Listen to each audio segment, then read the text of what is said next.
केन्द्रापड़ा राजनगर में दूर हेउनी LPG gas समस्या। ग्राहक गैस पाउना 2500 रु 3000 टंकार कला बजार रे गैस बिक्री हेउतबा ने अभियोग होईছে। मास मास धरी लोके गैस पाउ नथिबा अभियोग होईছে।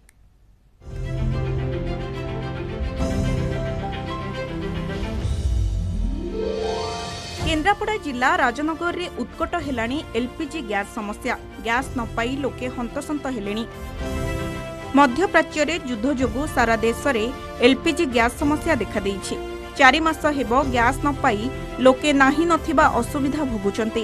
के गैस पाई बुकिंग करी मास मास अपेक्षा करी गैस पाउनाहंती तो आउ किए बारंबार गैस पाई दौड़ी दौड़ी नयांत हेउछंते।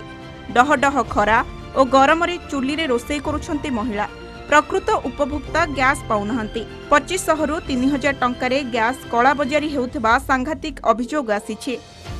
गैस मिलूनी जमार जो हैरान अवस्था।